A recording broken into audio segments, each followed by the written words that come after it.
Hello friends, आज की इस वीडियो में हम सीखने वाले हैं derivation of second equation of motion by calculus method. तो इस वीडियो में मैं आपको सिखाने वाला हूं कि हम मोशन की सेकंड इक्वेशन को कैसे डेराइव करेंगे, वो भी कैलकुलस मेथड से। तो चलिए वीडियो को स्टार्ट करते हैं।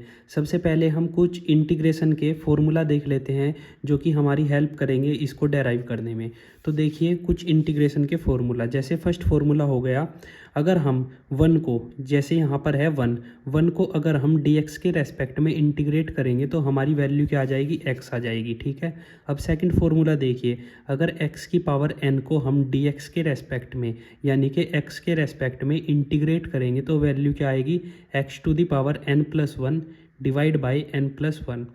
अब इसका ही मैं एक आपको एग्जांपल दे देता हूँ। अगर जैसे हमारे पास यहाँ पर है x to the power n, तो आप सपोज़ करिए x टू दी पावर 1 को हम इंटीग्रेट कर रहे हैं dx के रेस्पेक्ट में, तो हमारे पास वैल्यू क्या आ जाएगी, x टू दी पावर 2 यानी कि n+1 यानी कि 1+1। ठीक है, तो ये हो जाएगा x की power 2 divided by 2। I hope आपको समझ आया होगा। तो चलिए अब हम सेकेंड इक्वेशन को डेराइव करते हैं। ठीक है, तो देखिए यहाँ पर हम स्टार्ट करेंगे एक बेसिक फार्मूला से। ठीक है, तो हमारे पास एक बेसिक फार्मूला होता है वेलोसिटी का। Velocity is equals to ds by D T. ds by D T, D का मतलब क्या हो गया, यानी कि डेल्टा चेंज, एक छोटा स्मॉल चेंज। ठीक है, जो कि हमारे डिस्प्लेसमेंट में हो रहा है, और dt का मतलब हो गया एक स्मॉल चेंज हो रहा है हमारे टाइम पीरियड में। ठीक है, तो अब यहाँ पर देखिए हम इसको कैसे सोल्व करते हैं। अगर मैं dt की मल्टीप्लाई v में कर दूँ तो हमारी इक्वेशन क्या बन जाएगी, ds is equals to v into D T. ये हमारे पास इक्वेशन बन जाएगी। अब हमें इस इक्वेशन को दोनों साइड इंटीग्रेट करना होगा, तो मैं यहाँ पर दोनों साइड इंटीग्रेट कर देता हूँ। ठीक है, अब मैंने इंटीग्रेट कर दिया। यहाँ पर देखिए हमें v की वैल्यू चेंज करनी होगी, तो हम v की वैल्यू अपनी फर्स्ट इक्वेशन से रखेंगे। हमारे पास फर्स्ट इक्वेशन क्या थी, v is equals to u plus a t. तो इस वैल्यू को हम इस v की जगह पर पुट कर देंगे। तो देखिए हम यहाँ पर वैल्यू पुट करेंगे, ds is equals to v की वैल्यू पुट कर दीजिए। v की वैल्यू क्या हो जाएगी, u प्लस ए टी। तो यहाँ पर देखिए u प्लस ए टी मैंने पुट कर दिया और इंटू डी टी। ठीक है, यहाँ पर देखिए हम इंटीग्रेट करते हैं, ds इज इक्वल्स टू, अब देखिए जैसे ये पूरी इक्वेशन है तो इसको इंटीग्रेट कैसे करेंगे, इसको हम अलग अलग इंटीग्रेट करेंगे, यानी कि इंटीग्रेशन ऑफ u का इंटीग्रेशन dt के साथ। ठीक है, प्लस अब यहाँ पर देखिए integration of A T into D T. ये हो जाएगा, मैंने इसको ओपन करके लिख दिया। अब देखिए हम इसको आगे सोल्व कैसे करेंगे। तो आगे सोल्व करने के लिए हम क्या करेंगे, सबसे पहले तो हम इनमें से जो हमारे कांस्टेंट है जैसे u और a, इनको हम बाहर निकाल देंगे। तो इनको बाहर निकाल के लिख देते हैं, ds is equals to u हमारा कांस्टेंट है और इंटू डी टी। हम हमारे पास जो कांस्टेंट होता है वो बाहर आ जाता है, उसको हम इंटीग्रेट नहीं करते। अब देखिए प्लस ए यहाँ पर हमारा जो एक्सेलरेशन है ये हमारा एक कांस्टेंट है, तो इसको हम ऐसे बाहर लिख देंगे और इंटीग्रेशन हो जाएगा t का dt के रेस्पेक्ट में। अब देखिए हमें इनकी अपर लिमिट लेनी पड़ेगी और लोअर लिमिट लेनी पड़ेगी। तो अपर लिमिट और लोअर लिमिट हम कैसे लेते हैं, सपोज़ करिए हमारा मोशन हो रहा है यहाँ पर। ठीक है, ये हमारा मोशन हो रहा है, तो यहाँ पर हमारा जो डिस्प्लेसमेंट होगा, स्टार्टिंग में हम चले तो हमारा डिस्प्लेसमेंट है 0। ठीक है, कुछ टाइम बाद हमारा डिस्प्लेसमेंट हो गया s। इसी तरीके से अगर हम टाइम पीरियड की बात करें यहाँ से यहाँ तक, तो टाइम पीरियड हमारा क्या होगा, स्टार्टिंग में जब हम चले यहाँ से तो हमारा टाइम पीरियड था 0, और कुछ टाइम बाद हमारा टाइम पीरियड हो गया t।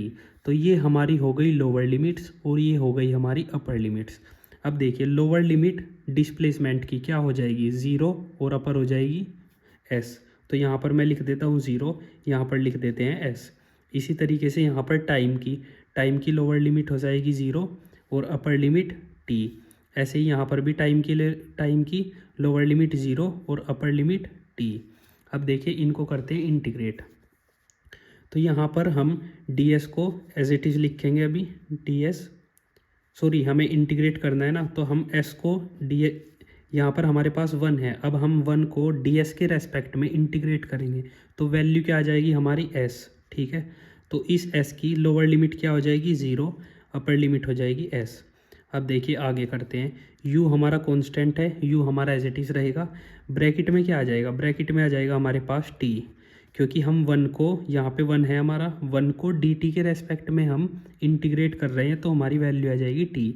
अब टी की लोअर लिमिट हो जाएगी 0 और अपर लिमिट क्या हो जाएगी हमारी टी। यहाँ पर देखिए प्लस। अब देखिए टी टू दी पावर कितनी है, ये 1। टी टू दी पावर 1 को हम डी टी के रेस्पेक्ट में इंटीग्रेट कर रहे हैं, तो मैंने आपको यहाँ पर करके दिखाया था। एक्स टू दी पावर 1 को डी एक्स के रेस्पेक्ट में जब इंटीग्रेट किया था तो क्या आया था, एक्स स्क्वायर डिवाइड बाई 2। तो इसी तरीके से सेम टू सेम यहाँ पर क्या आ जाएगा हमारा, टी स्क्वायर डिवाइड बाई 2, और हमारा जो कांस्टेंट है ए वो एज इट इज़ रहेगा। ठीक है, यहाँ पर लोअर लिमिट 0 और अपर लिमिट टी। अब देखिए हम इसको आगे कैसे सोल्व करेंगे, हम लोअर लिमिट और अपर लिमिट को कैसे पुट करेंगे वैल्यूज़ में। तो सबसे पहले जो भी हमारे पास वैल्यू है उसमें हम अपर लिमिट को पुट करेंगे, फिर माइनस करके लोअर लिमिट को पुट कर देंगे।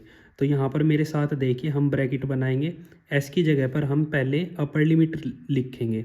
ठीक है, अपर लिमिट को पुट कर देंगे, तो एस की जगह पर हम अपर लिमिट पुट करेंगे एस, यहाँ पर आ गया एस माइनस।